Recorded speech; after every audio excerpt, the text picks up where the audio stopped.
এই মুহূর্তে আমি আছি শালিমার রেলওয়ে স্টেশনে। আমি কয়েকটা কথা বলার জন্য এই ভিডিওটা করছি, নইলে এই ভিডিওটা আমার করার অন্য কোনো পারপাস নেই। কথাটা হচ্ছে যে সকালবেলা আজকে কাঞ্চনকন্যায় নেমে এই রিটায়ারিং রুমে উঠেছি। যখন থেকে রিটায়ারিং রুমে উঠেছি তখন থেকে এর যে অব্যবস্থা, তার প্রতি এত আমি বিরক্ত হয়েছি যে বাধ্য হয়ে এই ভিডিওটা আমি করছি। মানে কত অব্যবস্থার কথা বলে পেছনে দেখতে পাচ্ছেন, এটা হচ্ছে এন্ট্রি। আর এই যে সামনে এদের সামনে দিয়ে এখানে গেলে সমস্ত কিছু অফিসগুলো এখানে আছে। যাই হোক, আমি রিটায়ারিং রুমে ওঠার পর আমি যেমন এন্ট্রি যেরকম অফিসিয়াল এন্ট্রি সব কিছু আমি ফর্মালিটিস পূর্ণ করে আমি এন্ট্রি নিয়েছি। 1-2 ঘন্টা গেছে কি যায়নি, তারপর থেকে জল নেই, বাথরুমে কোনো জল নেই। বাই দ্য ওয়ে, আমার রুম রেন্ট হচ্ছে, আমি রুমটা দেখাচ্ছি, আমার রুম রেন্ট হচ্ছে 1544 টাকা। ধরুন জিএসটি দিয়ে সেটা 1600 টাকায় মতো, 1600 টাকা মতো। এসি রুম, শীতকালে যাই হোক এসির দরকার নেই, এসি ঠিক আছে। বাদবাকি যা যা ফেসিলিটিস ঘরে থাকা উচিত, মিনিমাম ফেসিলিটিস পর্যন্ত, যেমন ধরুন একটা গিজার, আমি 1600 টাকা দিয়ে একটা রুমে থাকছি, একটা গিজার পর্যন্ত নেই, কিচ্ছু নেই। মাঝখানে 3-4 ঘন্টার জন্য কোনো রকমের জলের কানেকশান ছিল না, জল ছিল না। আমি কমপ্লেন করেছি, আমি স্টেশন মাস্টারের কাছে কমপ্লেন করেছি, এবং অদ্ভুত ব্যাপার, স্টেশন মাস্টারও এখানে একদম মানে কি বলবো, উনি নিরুপায়। উনি আমাকে বলছেন দেখুন আমাদেরও এসি চলছে না, আমাদের দেওয়াল থেকে পলেস্তারা খসে পড়ছে, আমাকে এগুলো নানা রকমের কথা তখন উনি বলছেন। উনি আমার সামনেই এডিএমকে ফোন করলেন। ফোন করার বেশ কিছুক্ষণ পর, আরও 2 ঘন্টা 2 পর কিন্তু এই মানে জলের কানেকশানটা এলো।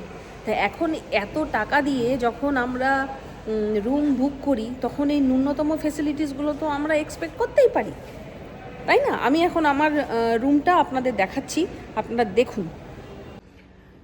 এটা হচ্ছে আমার রিটায়ারিং রুম নাম্বার 3। আমি রুমে ঢুকছি। প্রথম ডিসপিউট দেখাই, এই যে ছিটকিনি এখানে আটকায় না। আচ্ছা, রুমে এখানে একটা মাত্র জাস্ট এই একটা টেবিল ছিটকিনি লাগে না। আর এই জাস্ট এই সিস্টেম, এখানে এই লক যে তালা চাবি, সেই তালা চাবিরও কিচ্ছু ব্যবস্থা নেই, দেয়নি, তাদের সিকিউরিটি নেই। এখানে একটা মাত্র চেয়ার দিয়েছে, এই হচ্ছে একটা টেবিল। আর লাগেজ রাখার জন্য এই একটা কেস আছে, আর এই একটা আলমারি আছে, ব্যাস। ঘরে ফার্নিচার বলতে আর কিন্তু কিচ্ছু নেই, ঘরে ফার্নিচার আর কিচ্ছু নেই। আর এটা এসি রুম, যেহেতু এসি তো শীতকালে দরকার নেই, এই হচ্ছে এসি রুম। আচ্ছা, এবার বাথরুমটা দেখাই। বাথরুমে কোনো রকমের গিজার নেই, গিজারের কিছু নেই। শীতকালে লোকে চান করবে কি করে? আর জল সেই রকমই নোংরা। বাথরুম দেখতে পাচ্ছেন এরকম অপরিষ্কার, সেরকম একদমই অপরিষ্কার। বাথরুমে সেরকম কোনো পরিষ্কারের ব্যাপারই নেই।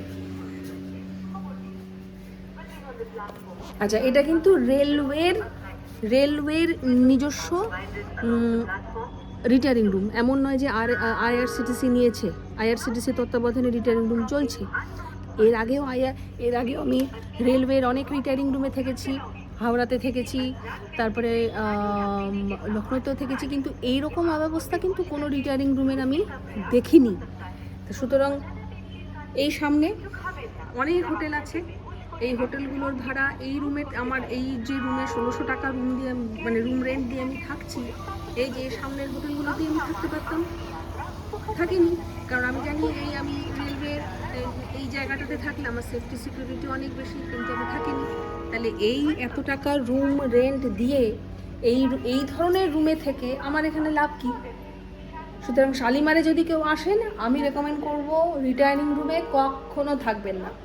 ইভেন স্টেশন ম্যানেজারকে যদি বলতে যাচ্ছি, কোনো কমপ্লেন করতে যাচ্ছি, ওনারাও নিরুপায়। ওনারাও বলছেন আমাদের এটা নেই, আমাদের এসি কাজ করছে না, আমাদের এই কাজ করছে না, উল্টে আমাদেরকে ওনাদের করুণ কাহিনী শোনাচ্ছেন। সুতরাং শালিমার স্টেশনে আসলে রিটায়ারিং রুমে না থাকাটাই বাঞ্ছনীয়।